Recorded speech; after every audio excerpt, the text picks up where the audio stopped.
Hello, welcome to Suffragette City Radio Extra. We've got another little nugget for you. What are we doing this time? Introducing ourselves. Oh yeah, I'm Sobering Maid. I'm DJ Lippy. I just got so excited about what we were doing. What are we doing? We're going to read out a little bit of content that we found. Yeah. It's called The Battle of the Bitches. And it is about facts war. So you might have heard in our other Suffragette City Radio Extra that we now have an arch nemesis. So this is a facts war between Camille Paglia and Julie Burchill, who for a short while were arch nemesis of each other. Now, Camille Paglia is an American feminist academic. She's a social critic. She's quite libertarian. She was a professor at the University of the Arts in Philadelphia. She's quite a controversial character. She's quite mouthy and stuff. But yeah, and Julie Burchill, one of my icons actually. She started out writing for The Enemy when she was 17. She's a journalist throughout the 80s, and then just always getting into beefs with people. She was known for like writing really scathing takedowns of people, being mouthy, gobbit. And she also wrote, I don't know if you've ever seen Sugar Rush. I used to love that when I was little. Yeah, I think it's every lesbian's like moment where they were young and they were like, what's going on here? Which I've totally forgot that she wrote that. Yeah. And then somebody reminded me, was like, she's so ace. So we're gonna do this. We're gonna reenact it, aren't we? Yeah, we are. So I'm gonna be Burchill. I'm gonna be Paglia. Yes. So should I do an American accent? Yeah. What's your accent? Let me hear it. Oh, where is she from though? She's from the Midwest. It's just a normal American accent. You've heard of it, yeah. Yeah. Okay. Yeah. I watched a video of it the other day. Right. So first I'll read out the introduction though. So to introduce it, this is on the Letters of Note website, lettersofnote.com. The Battle of the Bitches.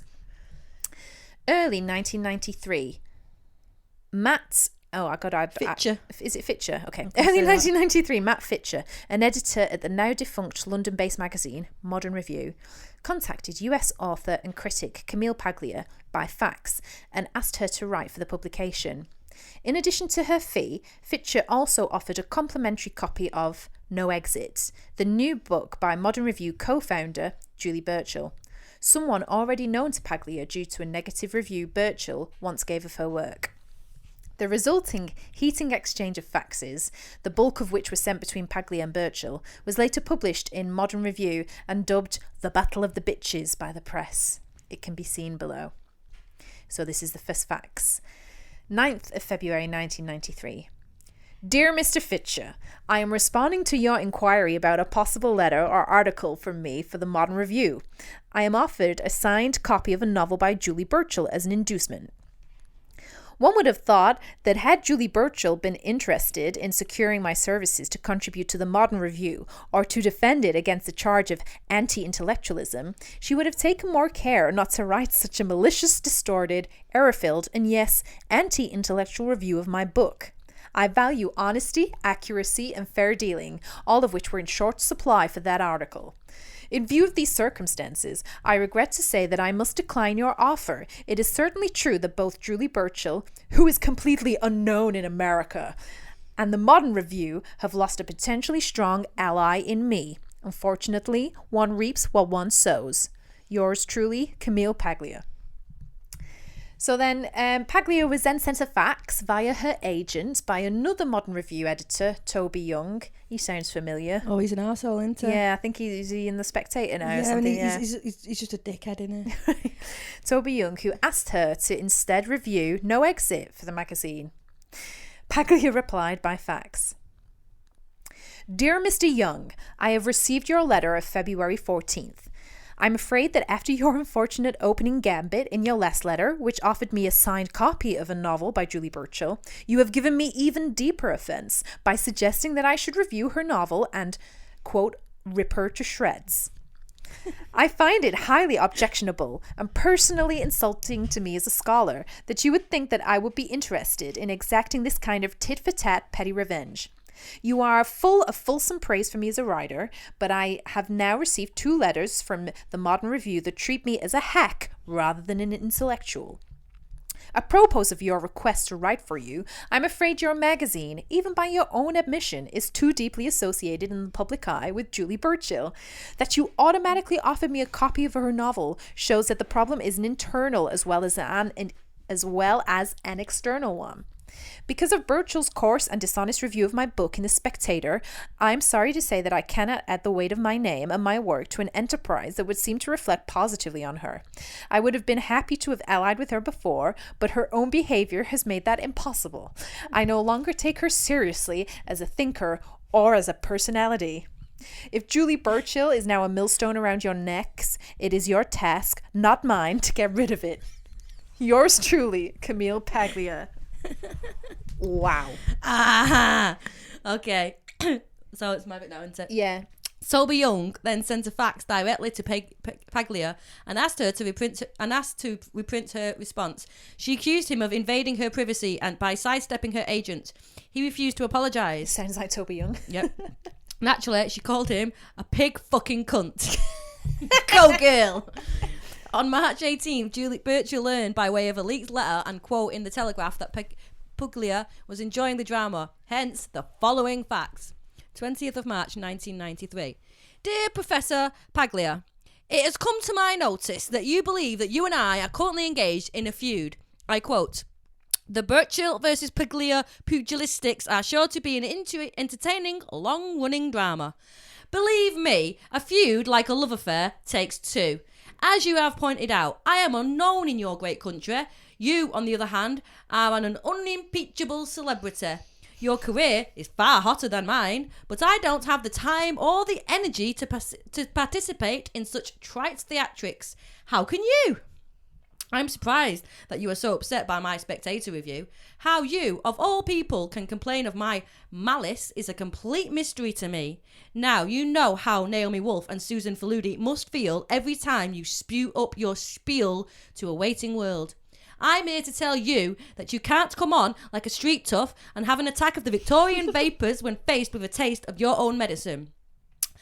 I know ethnicity means a lot to you. You've got a WAP name, so you think you're Robert De Niro. These little girls, Jewish and middle class and whatever, are too nice, too well bred to fight back. I'm not. Don't believe what you read about the English. Our working class, from where I'm proud to come from, is the toughest in the world. I'm not nice. I'm as loud as you are. But if push comes to shove, I'm nastier. I'm 10 years younger, 2 stone heavier, and I haven't had my nuts taken off by academia. Are you so insecure that you can't get one critical review without throwing a temper tantrum? What a fucking girl you are. Perhaps it's because you got famous so late. One day, you'll learn it comes with the territory. Yours, Julie Burchill. P.S. I see you are planning to sustain intense media interest by nip and tuck mini raids on the British media to show that there are no hard feelings. And to help your rather touching pursuit of publicity along, I will be happy to tell my friends in the British media of your fascinating game plan. Ooh. Next facts. 22nd of March, 1993. Julie Burchill.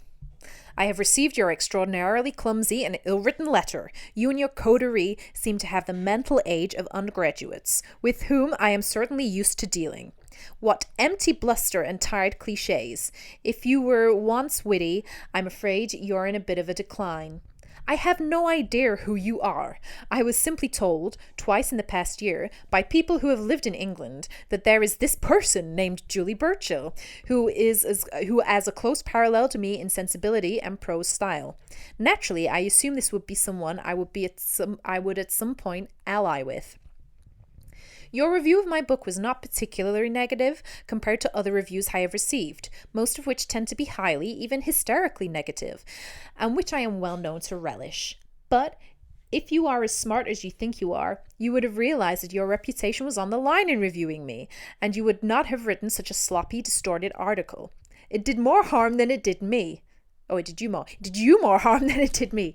Your weaknesses and limitations as a thinker and writer were very much on view in it. I don't think you fully realize the ammunition you have given your enemies in Great Britain. As the years pass, it will become clearer and clearer to everyone, perhaps even to you, that this was a pivotal moment in your life. You had an opportunity to move forward and to grow by making an important alliance, but instead you chose to dig in your heels, clamp down, and sulk at the new girl invading your turf. You have behaved childishly. I could have helped you far more than you could help me. I am read and translated around the world from Japan to South America, and the basis of my fame is not just journalism but a scholarly book on the history of culture. You are a very local commodity, completely unknown outside of England, and you have produced nothing of global interest. It is you who began this fight, and it is you who will pay the price for it. The more vicious you are in print, the stupider you will look. Your review, as I said to the Daily Telegraph when it called, was not about my book, but about yourself. It contains a shadowy, tragic, or should I say pathetic, history of your life, your grim obsessiveness about your body image, and what were pretty clearly some early sexual encounters with men, where your credulity or failures of judgment got you into situations that left permanent marks on you. As a teacher, I can't help but feel sorry for you. This time you've gotten in over your head, but you don't realize it yet.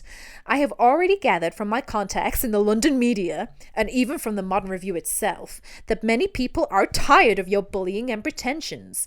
I have no intention of publicly attacking you, except where I'm specifically asked to by reporters, since I don't view you as that important in the world scheme.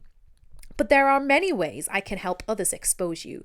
Your coarse and unskilled letter is yet another way you have wounded yourself, and I will make sure it is widely seen. Camille Paglia. 22nd of March, 93. Dear Professor Paglia, yes, please feel free to show my letter to whoever you like. I'm pleased with it, and I'm certainly going to pass around the facts someone at your English publisher gave me, in which you outline your pathetic plans to get publicity in my country by inventing a feud with me, the nation's sweetheart. I don't dislike you. I think you're rather sweet. As Madonna said when asked about your obsession with her, I think it's very amusing. It's great to see an academic cube like yourself get with it. I'm very glad you're big in Japan. But the day I need your help or alliance, I'll give up and go into academia. Now, that really is a fate worse than death. Julie Burchill. P.S. Your Diana programme was crap and none of the TV reviewers knew who you were. And I was asked to do it first. I was glad to pass some work to your way. And I'm sure I'll have the chance again. 23rd of March 1993. Julie Burchill, I have received your latest message of March 22nd via my agent. Believe me, it gives me no pleasure to see a person of your standing debase herself in the way you have done in these shallow, desperate letters. It is as if you've lost all sense of what wit or argument is. Your fright and panic are painfully visible. I never dreamed my position was as strong in England as your shrill letters have demonstrated. If you were as confident in your stature or reputation, you would not have needed to take that tone with me. Your spluttering hostility proves I have made serious inroads into territory you once ruled alone. It is hard to believe you are a woman in your mid-30s. Your flip, cliched locutions, braying rhetoric, and meandering incoherences are those of a college or even high school student. I am truly sorry to see yet another British woman writer self-destruct in the way Germaine Greer, whose achievements are far more substantial than yours, did in the 70s. You must face the fact that the letters you have written me, in which television reviewers are cited for their authority, will give great pleasure to your enemies, who have waited a very long time to see you finally trip yourself up. As far as I can gather, you seem to think your loud, brash style is unique and impressive, which it may well be in England with its code of decorum. But in America, everyone, down to the guys on the street corner, talks in this way, except in the academy. Your letters are banal and ludicrous in American terms because of your lurching inability to use this vernacular in a fresh way. You think yourself madly clever, but I'm afraid your enfant terrible personality is a bit tattered. You seem trapped in juvenility, like a matron who can't forget her salad days at the school sorority. A friend of mine calls a style like yours, which we have seen 1,000 examples of, alcoholic prose. There is a heavy, grinding ponderousness pull on the sinking syntax, a noisy, blathering sound, a bitter, maudlin self-pity breaking through the false bravado and cynical posturing. It is probably a style you learned at home. It is palpably 30 years out of date. Apparently, you are someone who once made a claim for yourself on the basis of our working-class roots. This may have been useful once, but obviously several decades have passed, and the hypocrisy of your present position is becoming all too clear. Blow your old dusty proletarian tuba with all your might. But the unhappy truth is that for many years your life has been one of coterie privilege and dining clubs, a cozy, smug, chic literary insider set that would turn the stomach of any authentic member of the working class. You have become a sheltered, pampered sultan of slick, snide wordplay without direct experience of life of any kind. As a writer approaching midlife, you lack vision and deep insight. As I said before, your encounter with me has been a pivotal moment for you. Here was your chance to reassess and invigorate your career. What I could have provided was a way for you to combat the widespread view of you as flash and superficial. Alas, your letters have done more damage to you than anything I could do. Camille Paglia. 24th of March, 93. Dear Professor Paglia, fuck off, you crazy old dyke. Always, Julie Burchill. 6 weeks later, Paglia's agent was asked for permission to reprint the entire series of faxes. A response quickly came. 3rd of May, 1993. Permission is granted to the Modern Review to reprint all letters faxes I have written to it and Julie Burchill, on the condition that they be reproduced in toto with no cutting or condensation whatsoever. Camille Paglia. 2 days later, a final fax arrived. 6th of May, 1993. Dear Mr. Young, in reference to the letters that, earlier this week, I granted permission for you to reprint, I would like to go on record about a blatant misrepresentation of the facts made by Julie Burchill in her second letter to me in March. Burchill claims about the Channel 4 special, Diana Unclothed, which was televised 16th of March, that she was asked to do it first. This is categorically false. Peter Stewart of the London-based independent production company Rapido TV approached me last year about the possibility of basing a television program on my ideas about the Princess of Wales, as contained in my cover story on her for the New Republic, 8th of August 92. He also asked for my contribution to a program on Lolita that he was planning. Mr. Stewart came to Philadelphia in January of this year to film me talking about Diana and Lolita for the two programs, which were jointly sponsored by Valdemar Janusak, editor of the arts at Channel 4. It is true that Julie Burchill, along with other writers and commentators, was asked to contribute remarks to the Diana program, but she refused on the grounds, I am told, that 1. She never does television interviews, and 2. She didn't wish to participate in a, quote, Camille Paglia documentary. Burchill's wild inflation of this easily corroborated detail is one of the striking passages in her letters to me. Quite obviously, it was a strategy born of a sense of weakness rather than strength. Permission is granted to reproduce this letter in full, or, in this case only, in part. Yours truly, Camille Paglia. Be in bonnet. I love that. I love that they were both good sports about publishing it as well. Yeah, well, I think it's really comes to the heart of like the two different styles of people. Like, yeah. You have one person very verbose. Yeah. And then Julie Burchill just coffee. Like, oh, Julie. It's great. So we were gonna do some proper feminist a reading, weren't we? Yeah. But then I was like, have you seen the Battle of the Bitches? And she was like, no. And I was like, hang on, I'm going to send it to you. And I'm like, yes, we are doing this. This was Suffragette City Extra. If you want to support the podcast, please give us a like or a review on iTunes, Spotify, YouTube, wherever you get your content. Follow us on Facebook or support us via Patreon. If you know of any other iconic feuds, I'm all about the iconic feud. Yeah. Send it our way. Yeah, we want some more bitch fests. See you next time. Bye.